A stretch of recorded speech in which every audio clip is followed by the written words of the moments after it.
Bismillahirrahmanirrahim. Assalamu alaikum 3 class. Open your English books. Today we will start reading of unit number 10 and the unit number 10 is the railway journey. Open page number 92. Let's start from here. Sahir and Razi were going to spend a week with their friend Muiz in Lahore. Spend को आप underline कीजिए. साहिर और रज़ी अपने दोस्त मुइज़ के घर जो कि लाहौर में था एक हफ़्ता गुजारने के लिए जा रहे थे. Both their families had come to see the boys off at the station. दोनों ख़ानदान जो है वो लड़कों को छोड़ने के लिए स्टेशन जो है वो गए. रज़ीज़ डॉग टीमी वाज एक्साइटेड को आप अंडरलाइन कीजिए. एक्साइटेड का मतलब है खुश होना और टीमी जो कि रज़ी का डॉग है उसका नाम है वो खुश था. He knew something was going on और वो जानता था कि कुछ जो होने जा रहा है. Because every one was talking to him and stalking him और हर कोई उससे बात कर रहा था. और स्टोकिंग को आप अंडरलाइन कीजिए. स्टोकिंग का मतलब है हाथ फेरना, थपथपाना और हर कोई उस पर हाथ फेर रहा था, उसको थपथपा रहा था. Timmy was also going to Lahore. Timmy भी लाहौर जा रहा था. Sahir's father looked down the platform and saw the guard take out his green flag. Sahir के वालिद ने प्लेटफॉर्म की तरफ देखा और देखा कि जो गार्ड है वो अपनी जो सब फ्लैग है, झंडा है, वो उसने बाहर निकाला. ही सेड, उन्होंने कहा, no boys jump on the train. लड़कों अब ट्रेन में जंप लगाओ. Razi's father gave him a big hug और रज़ी के जो वालिद हैं उन्होंने, हग का मतलब होता है गले लगाना, उन्होंने उसको गले लगाया. एंड सेड, और कहा, Muiz father will meet you at Lahore city station. Muiz के जो फादर हैं वो जो वालिद हैं वो लाहौर सिटी स्टेशन पर आपको मिलेंगे. बी केयरफुल, मोहतात रहना. And don't do anything foolish. Foolish का मतलब होता है बेवकूफ़ाना. और कोई भी ऐसा काम, बेवकूफ़ाना काम मत करना. And goodbye boys said Razi's mother. Razi की वालदा ने कहा कि goodbye. Don't stand near the door, और दरवाजे के करीब मत खड़े होना. And don't put your hands out of the windows, और अपने हाथ खिड़कियों में से बाहर नहीं निकालना. Move on to the next page 93. Even Sahir's young sister had some advice for the boys. और यहाँ तक कि साहिर की जो छोटी बहन है उसने भी लड़कों के लिए उसके पास कुछ मशवरे थे, एडवाइस, नसीहत थी. उसने उनको नसीहत की. लुक आफ्टर को अंडरलाइन कीजिए. लुक आफ्टर का मतलब होता है देखभाल. योर मनी, अपने जो है अपनी रकम की देखभाल करना, उसको केयरफुल रहना. शी सेड, उसने कहा. एंड पॉइंटेड को आप अंडरलाइन कीजिए. पॉइंटेड का मतलब होता है निशानदेही करना, इशारा करना. टू द स्मॉल वॉलेट को आप अंडरलाइन कीजिए. वॉलेट का मतलब होता है पर्स.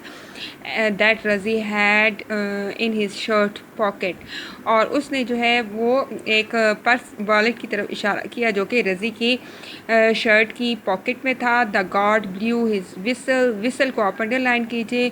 ब्लू हिज विसल, और गार्ड ने अपनी सीटी बजाई, विसल बजाई. Slowly the train began to move, और आहिस्तगी से ट्रेन चलना शुरू हो गई. एवरी वन वेव्ड को आप अंडरलाइन कीजिए. वेव का मतलब होता है हाथ लहराना, और हर किसी ने हाथ लहराया. The boy spread their sheets on the bunk को आप अंडरलाइन कीजिए.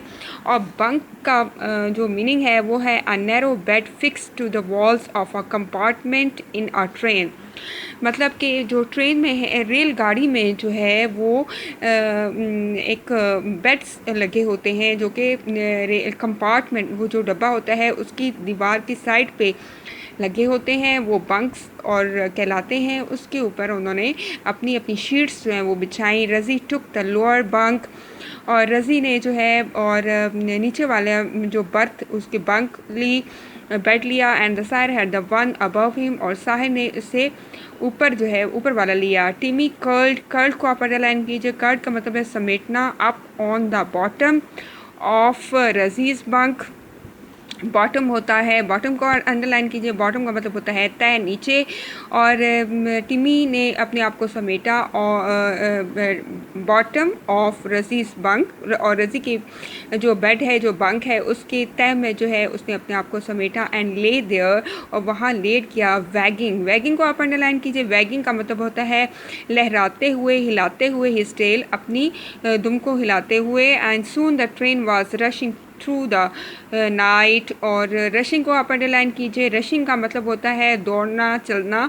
और जल्द ही जो ट्रेन है वो रात में चलने लगी, दौड़ने लगी। The boys eight their food by the open window, और लड़कों ने अपना जो है खाना खाया, और खुली खिड़की के साथ अपना खाना खाया। And enjoy the cool wind blowing into the compartment. Compartment को आप अंडरलाइन कीजिए। और कंपार्टमेंट का मतलब है a part of a passenger train in which there are seats और स्लीपिंग स्पेस। और ये यहाँ पे एक पार्ट, कंपार्टमेंट, डब्बा कह लें रेलगाड़ी का, जिसमें जो है और सीट्स होती हैं, और सोने के लिए जगह होती है। और उन्होंने जो है एक ठंडी हवा जो कि कंपार्टमेंट में चल रही थी उसको एंजॉय किया। They watch the lights off the cars in the distance, उन्होंने जो है फासले से आती हुई जो कार्स की लाइट है उनको देखा। एंड समटाइम, बाज़ दफ़ा, द ट्रेन स्लो डाउन, बाज़ दफ़ा ट्रेन जो है वो आहिस्ता हो जाती हो। एज़ इट रम्बल्ड, रम्बल को आप अंडरलाइन कीजिए। रम्बल्ड का मीनिंग है rumble, to make a deep rolling sound, और लड़कने की और आवाज़, जो ट्रेन की एक आवाज़ होती है उसको रम्बल्ड कहा गया है। और स्लो डाउन, वो स्लो हो जाती है। Tremble over a long bridge, bridge का मतलब होता है पुल।